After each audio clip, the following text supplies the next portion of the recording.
Palavra da Verdade, com Hernandes Dias Lopes. Abra sua Bíblia comigo, por gentileza, o Evangelho de Jesus Cristo, conforme o relato de Lucas. Lucas, capítulo 19.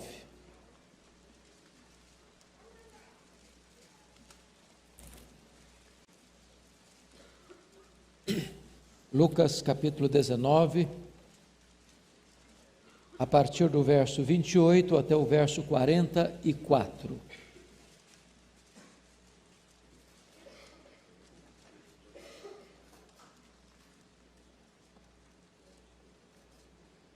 Esse texto diz o seguinte: E dito isto, prosseguia Jesus, subindo para Jerusalém. Ora, aconteceu que, ao aproximar-se de Betfagé e de Betânia, junto ao Monte das Oliveiras, enviou 2 de seus discípulos, dizendo-lhes: Ide à aldeia, fronteira, e ali, ao entrardes, achareis preso um jumentinho que jamais homem algum montou. Soltai-o e trazei-o. Se alguém vos perguntar por que o soltais, respondereis assim: porque o Senhor precisa dele. E indo os que foram mandados, acharam segundo lhes dissera Jesus. Quando eles estavam soltando o jumentinho, seus donos lhes disseram: por que o soltais? Responderam: porque o Senhor precisa dele. Então o trouxeram e, pondo as suas vestes sobre ele, ajudaram Jesus a montar. Indo ele, estendiam no caminho as suas vestes. E quando se aproximava da descida do Monte das Oliveiras, toda a multidão dos discípulos passou, jubilosa, a louvar a Deus em alta voz, por todos os milagres que tinham visto, dizendo: Bendito é o Rei que vem em nome do Senhor, paz no céu e glória nas maiores alturas. Ora, alguns dos fariseus lhe disseram em meio à multidão: Mestre, repreende os teus discípulos. Mas ele lhes respondeu: asseguro-vos que se eles se calarem, as próprias pedras clamarão. Quando ia chegando, vendo a cidade, chorou e dizia: ah, se conheceras por ti mesma, ainda hoje, o que é devido à paz. Mas isso está agora oculto aos teus olhos. Pois sobre ti virão dias em que os teus inimigos te cercarão de trincheiras, e por todos os lados te apertarão o cerco, e te arrasarão, e aos teus filhos dentro de ti. Não deixarão em ti pedra sobre pedra, porque não reconheceste a oportunidade da tua visitação. Amém. Irmãos, eu quero conversar um pouco com vocês hoje sobre o tema As Lágrimas de Jesus.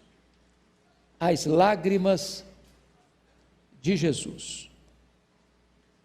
O Novo Testamento nos informa que Jesus chorou 3 vezes, em 3 diferentes ocasiões.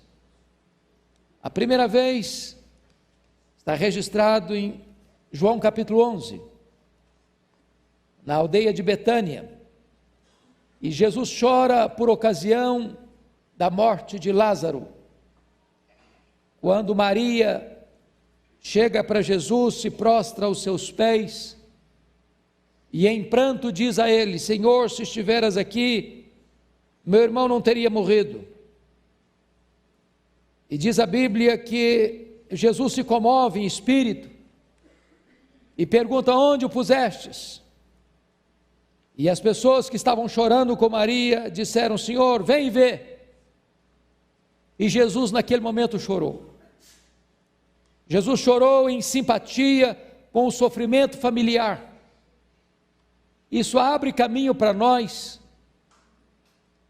chorarmos também nos nossos funerais, de nós nos solidarizarmos com a dor daqueles que sofrem o golpe amargo da despedida de um ente querido.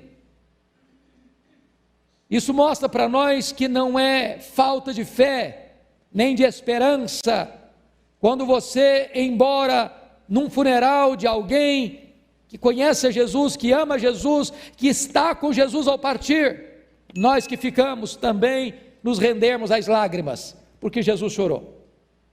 Segundo lugar, Jesus chorou sobre a amada e impenitente cidade de Jerusalém. Ele estava entrando na cidade, exatamente na entrada triunfal, momento histórico, momento aguardado, momento estabelecido no calendário da eternidade, e enquanto o povo se alegra, celebra, ao entrar na cidade, diz a Bíblia que Jesus chora, porque ali demonstra simpatia aos problemas nacionais. Nós, ao nos convertermos ou sermos convertidos a Cristo, não deixamos de ser patriotas. Nós devemos chorar também pelos dramas da nossa nação. Exatamente quando a nossa nação fecha o seu coração ao Evangelho, quando a nossa nação rejeita a proposta da graça, quando a nossa nação escarnece do Redentor e fecha as portas com as suas próprias mãos, a nossa nação é digna das nossas lágrimas. Jonas olhou para a cidade de Nínive e desejou que ela fosse destruída. Jesus olhou para Jerusalém e chorou porque a cidade destruiu a si mesma. Os problemas da nossa nação deveriam nos levar às lágrimas. Mas em terceiro lugar, irmãos, o Novo Testamento mostra em Hebreus 5:7 que Jesus chorou, e está escrito assim: ele, Jesus, nos dias da sua carne, tendo oferecido com forte clamor e lágrimas, orações e súplicas a quem o podia livrar da morte, e tendo sido ouvido por causa da sua piedade. E todos os estudiosos são unânimes em afirmar que Hebreus 5:7 está se referindo às lágrimas que Jesus derramou no jardim do Getsêmani. Vale destacar que ali Jesus Cristo chora porque ele está enfrentando a mais terrível batalha espiritual da história da humanidade. Tanto é fato que Jesus Cristo admite a sua angústia para si mesmo, ele começou a angustiar-se, ele admite a sua angústia para os seus discípulos, dizendo: ficai comigo, vigiai, porque eu estou angustiado até a morte. E ele admite a sua angústia para o Pai, porque é nesse momento com lágrimas, e o texto diz com forte clamor e lágrimas, que ele ora ao Pai e diz: Pai, se possível passe de mim este cálice sem que eu beba, se não, seja feita a tua vontade. Notem vocês que a angústia de Jesus, o choro de Jesus não se dá na cruz, o choro de Jesus não se dá na via crucis, no Gólgota, indo a caminho do Gólgota. O choro de Jesus não se dá quando ele está sendo surrado, espancado e esbordoado, seja pelo sinédrio, seja no pretório romano. As lágrimas de Jesus acontecem quando ele está no Getsêmani, naquela titânica batalha, onde tem diante dele um cálice, e esse cálice era exatamente a santa ira de Deus que devia cair sobre a sua e a minha cabeça. E diz a Bíblia que ele sorve este cálice gota a gota, no meio de muitas lágrimas e suando sangue. Ele chora por nós, para a nossa redenção. Mas agora, irmãos, eu quero me dedicar na mensagem desta noite a uma dessas horas que Jesus está chorando. E eu quero chamar a sua atenção para o capítulo 19 de Lucas, no versículo 41. Você pode ler comigo em voz alta, por favor, esse verso? Vamos juntos? Quando ia chegando, vendo a cidade, chorou. É muito importante você entender aqui. Nós estamos na época da Páscoa, que é a maior festa de Israel. Na cidade de Jerusalém, a uma grande multidão. A cidade quintuplicava a sua população. Uma multidão já aguardava Jesus. Outra multidão acompanha Jesus. Agora ele está vindo da região próxima de Betânia. E ele está entrando na cidade de Jerusalém. E a entrada da cidade de Jerusalém se dá pelo Monte das Oliveiras. E de repente, diz o texto, que ele então vem montado num jumentinho. E ao estar no cimo do Monte das Oliveiras, descendo o monte, as multidões vão cantando, as multidões vão celebrando, as multidões vão estendendo ramos e mantos pelo chão, e eles vão cantando: glória a Deus nas maiores alturas, Hosana, Hosana, bendito que vem em nome do Senhor, paz nos céus, glória a Deus nas alturas. E ele está descendo o Monte das Oliveiras, a multidão vai celebrando, e ele atravessa o Vale do Cedron, e ele vai começando a subir as encostas do Monte Moriá. Lá está a entrada da cidade. Quando ele começa a entrar na cidade, diz o texto, versículo 41, quando ia chegando, vendo a cidade, chorou. A palavra chorou aqui é muito mais do que chorou, é um termo técnico para dizer chorou convulsivamente, copiosamente, com soluços e gemidos. Agora, eu gostaria que você observasse comigo, porque para todos os lados que Cristo olha, ele encontra motivos para chorar.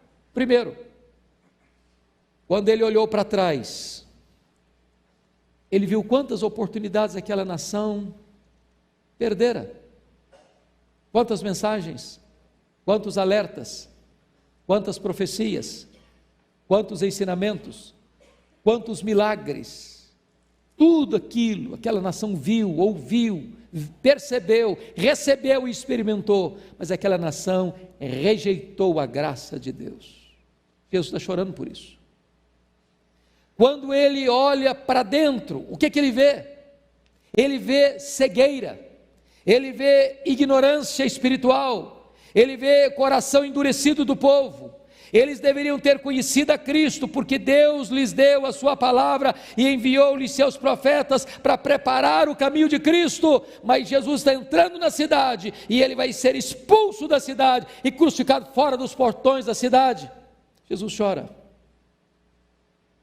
Terceiro, quando Jesus olha ao seu derredor, ele olha e vê as atividades religiosas que estavam caducadas. O templo tão bonito, tão pomposo, tão majestoso, transformado em covil de salteadores. A casa de oração se transforma num mercado aberto de comércio vil. Os líderes religiosos, tomados de inveja, queriam matá-lo. Ele vê toda essa pompa religiosa adornando um cadáver, porque eles não tinham conhecimento de Deus. Tudo era apenas cena, teatro, nenhuma realidade espiritual. Mas ainda em quarto lugar, quando Jesus olhou para frente, o que ele viu? Ele viu um terrível julgamento que estava prestes a desabar sobre a cidade de Jerusalém. Ele viu profeticamente que naquela cidade tão bela, com aquele templo tão suntuoso, não ficaria pedra sobre pedra.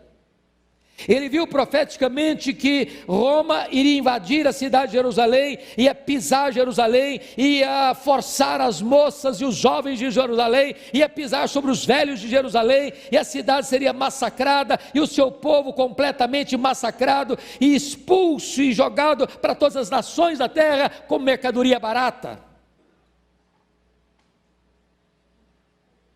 Jesus olha para frente e lembra o que foi escrito: veio para o que era seu, mas os seus não o receberam.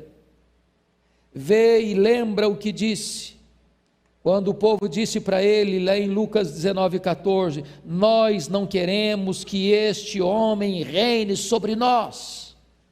Ele vê prospectivamente o povo gritando, caia sobre nós o sangue dele e sobre os nossos filhos, e por isso Jesus chora. Mas hoje eu quero destacar duas lições desse texto para a nossa meditação. Primeiro, irmãos, contemplemos a profundidade das lágrimas do nosso Salvador. No verso 41. Primeiro, as lágrimas de Jesus foram tão profundas que ele não pôde contê-las a despeito da ocasião. A festa da Páscoa era uma festa de alegria, era uma festa de celebração. As multidões estavam ali de todas as aldeias e cidades de Israel e de cidades distantes de Israel para uma festa de grande alegria. Nesta festa eles relembravam a libertação da amarga escravidão do Egito. Nesta festa, cada família sacrificava um cordeiro, cada família fazia pães asmos, cada família juntava ervas amargas, cada família se reunia com a mesa posta para relembrar a grande libertação de Deus. Quando Jesus entra na cidade, o clima é de festa, o clima é de alegria, e as multidões vão cantando, e as multidões vão celebrando, e as multidões vão engrandecendo e louvando a Deus, glória a Deus nas maiores alturas, as multidões vão trazendo glória para Deus e exaltando a Ele, Jesus. Mas nesse clima de festa, apesar de tudo isso, Jesus chora. Ele quebra o ritmo da procissão. As multidões celebram e Jesus Cristo chora. Talvez porque soubesse que aquela multidão que ali cantava e celebrava haveria talvez de fazer coro com a grande multidão que dizia diante do pretório romano: crucifica-o, crucifica-o, crucifica-o. Segundo lugar, as lágrimas de Jesus foram tão profundas que sobrepujaram todos os outros sentimentos naturais. Pensem comigo. Jesus, ao olhar para Jerusalém, poderia ter lembrado, trazido à sua memória a grandeza daquela cidade, a bela história daquela cidade, Davi constituindo aquela cidade em capital de Israel, Salomão atingindo a plena glória da cidade, construindo o majestoso templo da cidade. Talvez Jesus pudesse olhar como os discípulos olharam e falaram para Jesus: mestre, olha que obras, que construções, que edifícios, que beleza arquitetônica, que riqueza de construção. E Jesus então olha e diz: pois não ficará pedra sobre pedra. Aquela era a casa de oração. Aquele era o local das maiores alegrias da terra, aquele era o local onde as celebrações festivas eram feitas. Mas Jesus Cristo, a despeito de todas essas glórias de Jerusalém, está chorando por Jerusalém, gemendo e soluçando por Jerusalém. Mas em terceiro lugar, irmãos, notem comigo, o Senhor Jesus Cristo não está chorando aqui por si mesmo. Ele diz para as mulheres de Jerusalém, filhas de Jerusalém: não choreis por mim, chorai por vós mesmas e pelos vossos filhos. Ele não está chorando porque ele vai sofrer, ele não está chorando porque ele vai ser açoitado, ele não está chorando porque ele vai ser condenado à morte de cruz, ele não está chorando porque vai carregar um madeiro pesado no meio de uma multidão ensandecida, ele não está chorando porque vai ser preso naquele lenho maldito, suspenso entre a terra e os céus. Ele está chorando pelas pessoas. Mas em terceiro lugar, vejam comigo, as lágrimas de Jesus revelam-nos a sua compassiva natureza. Irmãos amados, diante da traição, diante da entrega, diante da postura covarde do Sinédrio, diante da postura covarde do governador romano Pôncio Pilatos, diante da postura cruel daqueles líderes religiosos, diante da postura desumana daqueles soldados, diante da atitude completamente animalesca daquele povo que o prende naquela cruz e que escarnece dele naquela cruz, ele poderia trazer ira, ele poderia fulminá-las com a sua justiça, com a sua ira santa, mas ele prefere chorar pela cidade. forma compassiva. Ele é o Deus Emanuel. Ele é o Deus que se comove, mesmo com a dureza do coração. Como disse o profeta Oséias: como te deixaria, ó Efraim, como te entregaria, ó Israel, meu coração está comovido dentro de mim, as minhas compaixões a uma se acendem. Jesus está chorando porque lá as pessoas rejeitaram a sua graça. Ele chorou porque o povo amou mais as trevas do que a luz. Ele chorou porque a cidade virou as costas para Deus. Ele chorou porque eles preferiram a morte à vida.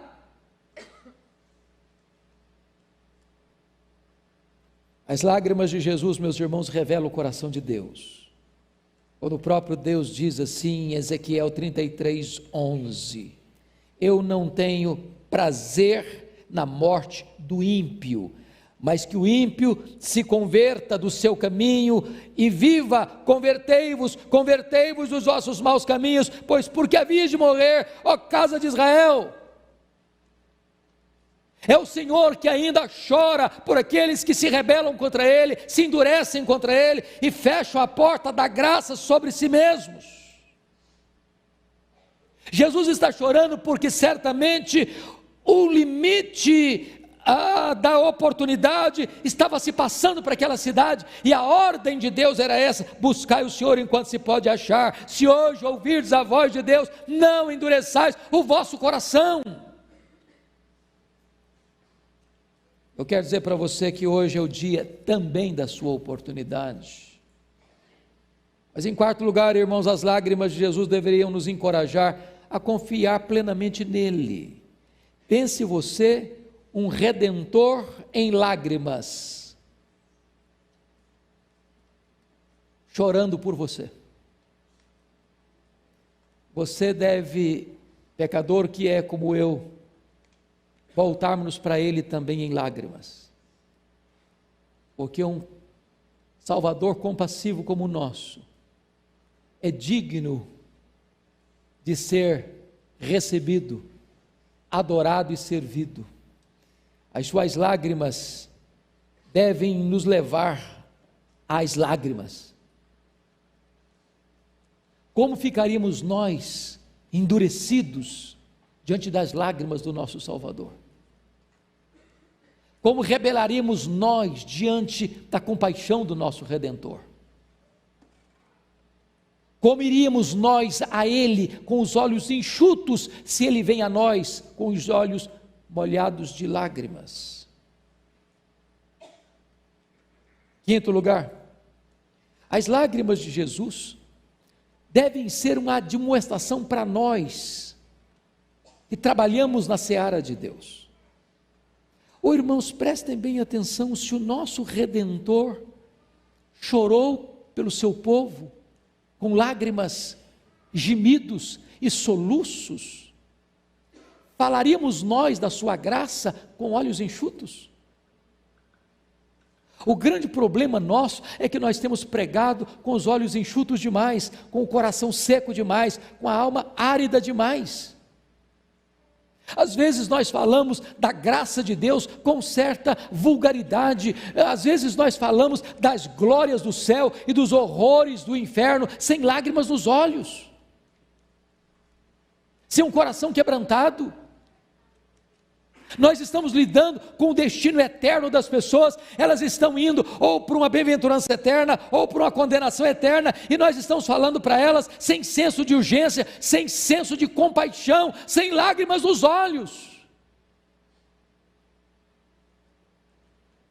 Certa feita, William Buff, que era o pai do Exército da Salvação, enviando missionários para as regiões mais diversas da Europa, recebe uma carta de um dos missionários dizendo o seguinte: aqui não há esperança, aqui não há chance de prosperidade da obra evangélica, as pessoas são muito endurecidas, é melhor me tirar daqui e me enviar para outro campo.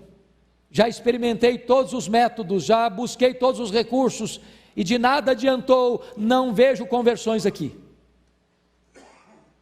E William Buff escreveu para esse missionário assim: você já experimentou todos os métodos, então experimente chorar. Experimente chorar. As lágrimas do nosso Redentor nos desafiam às lágrimas, ao choro, ao quebrantamento. Eu estive, irmãos, há menos de um mês, na cidade de João Pessoa, e algo me marcou muito no testemunho daquela igreja. O pastor daquela igreja começou o trabalho em 2002, na Igreja Batista, e de 2002 a 2006, a despeito do seu intenso trabalho, ele não viu uma conversão, e ele disse: estou largando o ministério. Disse: Deus, eu não sou vocacionado, eu vou parar esse trabalho. Quando ele então foi tocado pelo Espírito de Deus, a começar a chorar diante de Deus, a orar ao Senhor, a conclamar a igreja a orar e a fazer vigílias de oração, e de repente Deus começou a mexer com o coração das pessoas, de repente as pessoas começaram a ouvir, de repente as paredes foram arrancadas e ampliadas, de repente aquela igreja começa a comprar todas as casas da redondeza, e só este ano, aquela igreja já recebeu 1.288 pessoas, porque quando você acha que não tem jeito, é porque tantas vezes nós estamos fazendo a obra de Deus com o coração seco demais, com os olhos enxutos demais, e Deus quer nos levar às lágrimas, porque o nosso Redentor orou por nós com lágrimas nos olhos. Mas em sexto lugar, irmãos, as lágrimas de Jesus nos mostram como os pecadores devem se aproximar dele. Foi o profeta Joel quem disse: ainda assim, agora mesmo diz o Senhor, convertei-vos a mim de todo o vosso coração, isso com jejum, com choro e com pranto. Eu não sei, irmãos, qual foi a última vez que você e eu vimos alguém se voltando para Deus chorando, mas não de um choro raso, epidérmico, mas de um choro profundo, de convicção de pecado, de arrependimento e de quebrantamento. Convertei-vos a mim com pranto e com choro. Nós somos uma geração superficial demais, nós choramos por banalidades, nós choramos por melodramas, mas muitas vezes não choramos pela grandeza, pela hediondez do nosso pecado. Falta-nos convicção de pecado, falta-nos arrependimento para a vida, falta-nos quebrantamento, falta-nos choro genuíno. E é por isso que Jesus Cristo diz: bem-aventurados os que choram, porque esses serão consolados. Eu quero que você hoje pense no destino da sua alma. Eu quero que você venha hoje ao Salvador com lágrimas. Eu quero que você pense hoje no horror da ira vindoura, da qual você precisa fugir, para que você venha a Jesus com lágrimas. Eu quero que você pense hoje nas glórias do céu. Eu quero que você pense hoje nos horrores terríveis do inferno. Eu quero que você pense hoje no amor do Senhor Jesus Cristo, que morreu por você, que chorou por você. Então deixe o seu coração se derreter diante dele e venha a ele com lágrimas, com lágrimas. Mas eu quero olhar agora o segundo aspecto desta mensagem. E o segundo aspecto dessa mensagem é: contemplemos a profundidade, não dos sentimentos do Senhor, mas das palavras do Senhor, das palavras do nosso Salvador.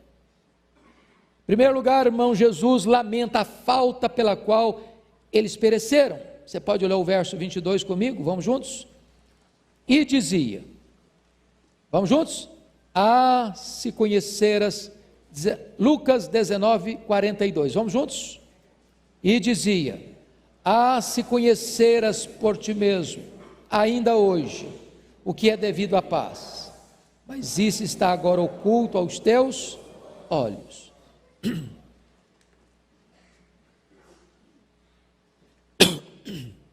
Jesus lamenta a falta pela qual eles pereceram.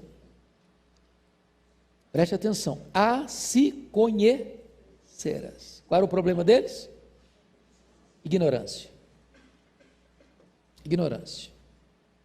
Ignorância foi a causa da ruína de Israel. O meu povo está sendo destruído porque lhe falta conhecimento.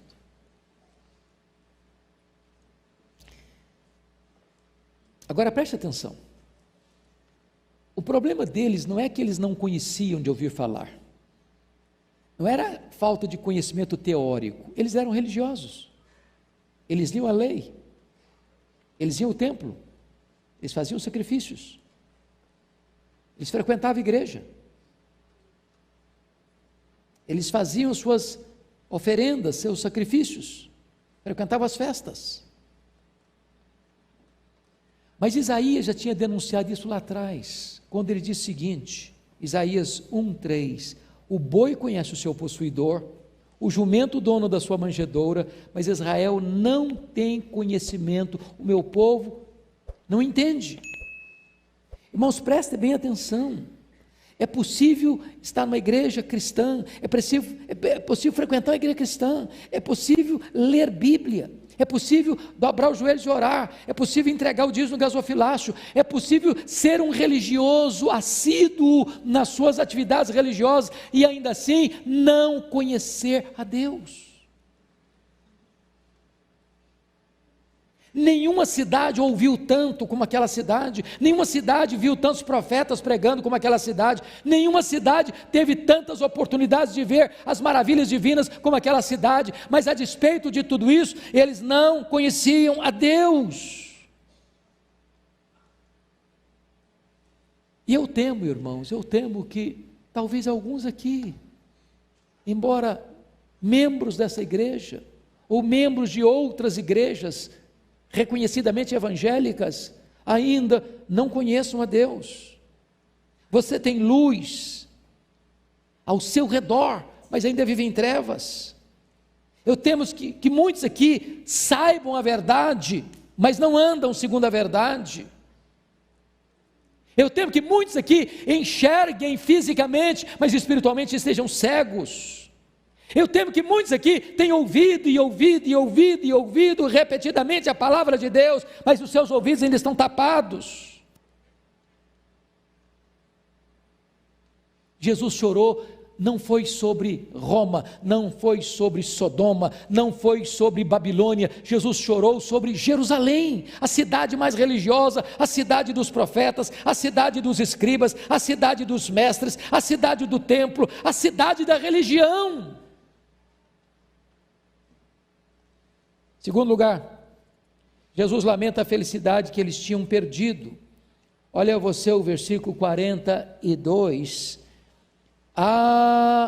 Se conheceras por ti mesma, ainda hoje, o que é devido ao quê? A paz. Mas o que significa Jerusalém? Jerusalém, a cidade da paz. A cidade da paz não tem paz. A cidade da paz não conhece a paz. A cidade da paz rejeitou o príncipe da paz. A cidade da paz não quis paz.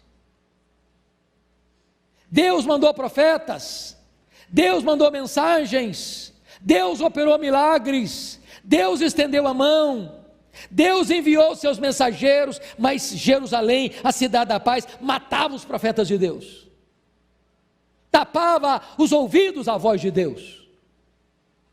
Tantas vezes no passado, e mais vezes no presente, ainda no futuro.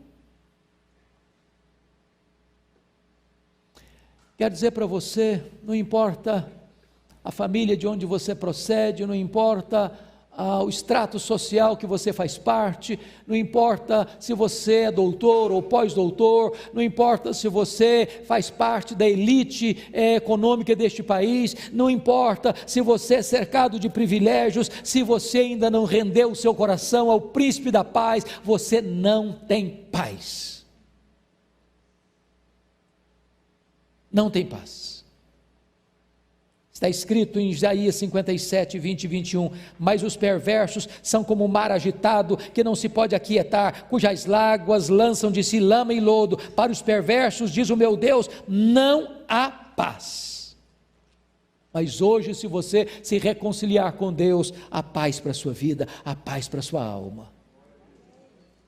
Terceiro lugar, Jesus lamenta sobre as pessoas que tinham perdido a paz.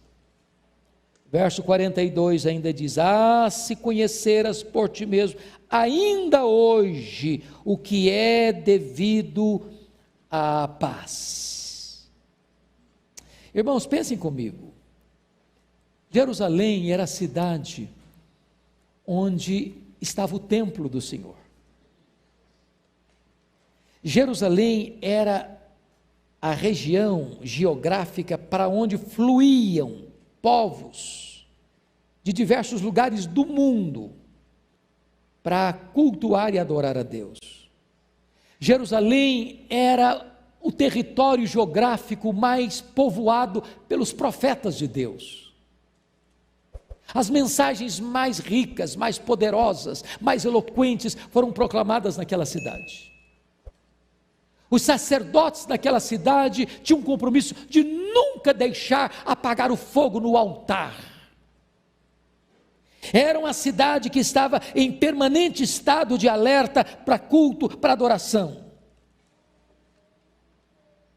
Mas a despeito de tudo isso, do templo, do culto, da palavra, das orações, dos sacrifícios, o povo perdeu o tempo da sua visitação. Vou pensar em nós agora. Não há um grande perigo e um grande risco de que você, que nasceu num lar evangélico, você que cresceu bebendo o leite da piedade, você que frequenta a igreja desde criança, ou você que tem vindo à igreja com certa frequência, ou você que conhece as Escrituras e até mesmo tem acesso a elas e lê com frequência a palavra de Deus, corra ainda o risco de, a despeito de tudo isso, você deixar passar a grande oportunidade de uma entrega real do seu coração ao Senhor Jesus. Muitos estão perto do reino, mas não entram no reino. Estão, como Jerusalém, procrastinando o encontro com Deus. Eu quero dizer para você que hoje é o dia da oportunidade, hoje é o dia da sua decisão. Quarto lugar, irmãos, Jesus lamenta e chora por causa da oportunidade que eles tinham negligenciado. Preste atenção nisso. Até então Jerusalém tem profetas, tem sacerdotes, tem templo, tem música, tem festas, tem sacrifícios. Até então Jerusalém tem milagres de Deus. Mas agora o próprio Filho de Deus, o Verbo que se fez carne, está entrando em Jerusalém. Agora não é um enviado humano, agora é o próprio Deus, que na pessoa do seu Filho está entrando na cidade de Jerusalém. Sabe o que eles vão fazer com Jesus? Vão crucificá-lo. Vão arrancá-lo de dentro dos muros e vão crucificá-lo fora da cidade, rejeitando a oferta da graça. Oh, amados irmãos, quantas vezes, diante de tantas manifestações da graça, de tantas manifestações da bondade de Deus, de tantas mensagens que Deus manda, por último, Deus que falou de tantas formas, de tantas maneiras aos pais, pelos profetas, nestes últimos dias, nos fala pelo Filho, e a despeito de Deus enviar um filho, ao Filho eles resolveram matá-lo. É por isso que Jesus está chorando. É porque se você rejeitar o Filho, não tem mais esperança, não tem mais mensagem, não tem mais oportunidade. Se você dizer não para Jesus, não há mais outra coisa para você, a não ser uma horrível expectativa de juízo. Se você recusar a oferta da graça que Jesus traz, então você está fechando a porta da salvação com a sua própria mão. E por isso diz a Escritura que Jesus chora, ele veio para os seus e os seus não o receberam, eles não quiseram que Jesus reinasse sobre eles. Aliás, eles gritaram: caia sobre nós o seu sangue, caia sobre os nossos filhos, nós não queremos que ele reine sobre nós.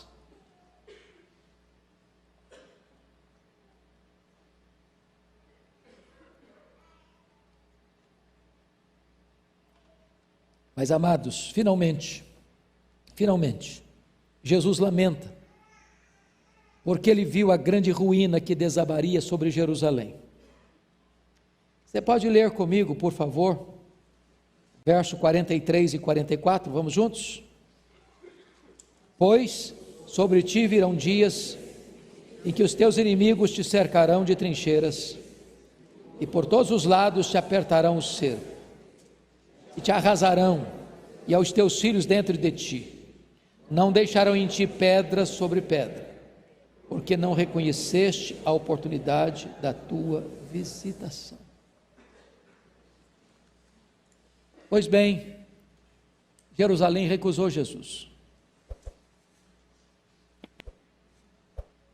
Jesus esteve naquela cidade, Jesus fez milagres naquela cidade, Jesus pregou naquela cidade, eles pregaram Jesus na cruz naquela cidade Jesus ressuscitou. Da região daquela cidade, do Monte das Oliveiras, Jesus voltou para o céu. Naquela cidade, Jesus derramou o Espírito Santo. Naquela cidade, uma igreja vibrante começou a pregar. Mas aquela cidade perseguiu os apóstolos, prendeu os apóstolos. E aquela cidade, no ano 70, foi cercada pelos romanos. O general Tito Vespasiano cercou e entrincheirou a cidade. Faltou provisão, faltou comida, e as pessoas começaram a passar fome dentro da cidade. As mães começaram a comer os corpos de seus próprios filhos, dentro dos muros da cidade. A doença, a miséria, mau cheiro, quando a cidade não tinha mais a mínima chance de resistência, Tito invadiu a cidade. Foi implacável, foi cruel, foi desumano. Ele passou o fio da espada a crianças, homens, mulheres, velhos, pisou a cidade, destruiu o templo, queimou o templo, arrasou a cidade, não ficou pedra sobre pedra. Jesus está chorando, porque ao rejeitar o evangelho, aquela cidade lavrou a sua própria sentença, lavrou o juízo sobre si mesma, e sofreu as dramáticas consequências da sua rebeldia. E Jesus deixa claro no versículo 27, isso aconteceu porque Jerusalém não reconheceu a oportunidade da sua visitação. Agora, isso aqui, irmãos, é apenas um símbolo frágil ainda do que será no grande dia do juízo,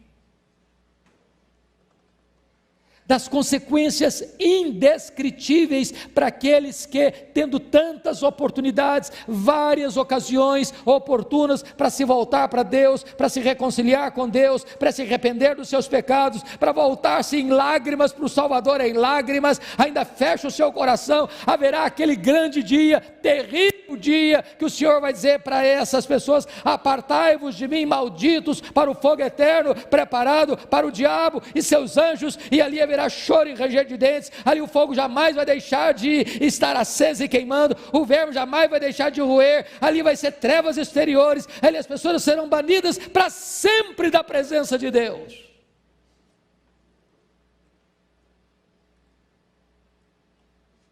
Jerusalém não aproveitou o tempo da sua visitação, mas você e eu podemos aproveitar esse tempo. Ainda hoje é dia de voltar-se para o Senhor. Hoje ainda a porta da graça está aberta, hoje ainda os braços do seu Redentor estão abertos para vocês, e vinde a mim, todos vós que estáis cansados e sobrecarregados, e eu vos aliviarei. Hoje ainda o Senhor Jesus Cristo está convidando você, você que tem sede, venha a mim e beba, quem crer em mim, nunca mais terá sede para sempre. Hoje Jesus está oferecendo para você perdão para os seus pecados, hoje Ele está oferecendo para você a vida eterna. Não endureça o seu coração, não tape os seus ouvidos à voz de Deus. Hoje, agora é o dia da sua salvação. Aproveite o tempo da visitação de Deus para a sua vida.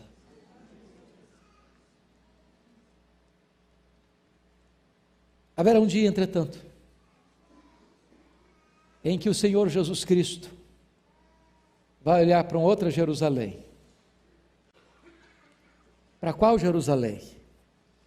A Jerusalém composta de todos aqueles que, aproveitando o tempo da visitação de Deus, o dia oportuno, se voltaram para Ele. E todos aqueles que formaram esta grande igreja dos primogênitos, dos remidos do Senhor, vão ser, numa linguagem poética, a Nova Jerusalém.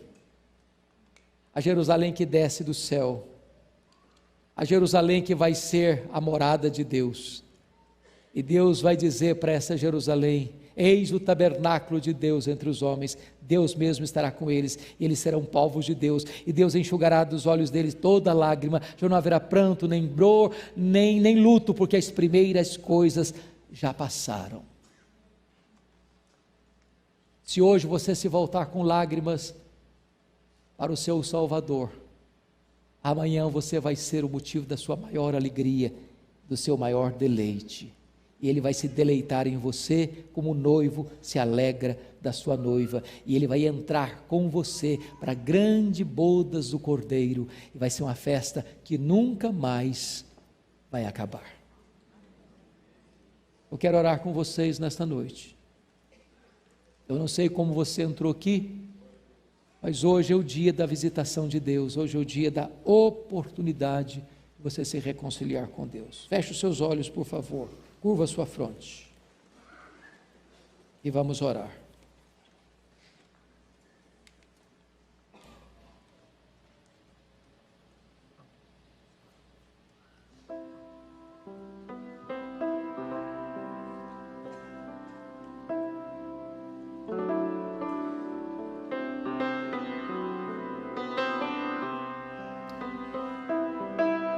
Hoje é um dia único na sua vida. Nunca outro houve, outro dia igual a este, nem jamais haverá outro semelhante. Hoje você é confrontado com as lágrimas de Jesus. Ele não chorou apenas por Jerusalém, Ele chora por você e por mim, lamentando o fato de alguém que conhece a verdade, ainda assim rejeitar a verdade. E eu agora conclamo a você que veio aqui hoje, que entrou nesta casa, que não adie mais esta decisão. Se hoje ouvirdes a voz de Deus, não endureçais o vosso coração.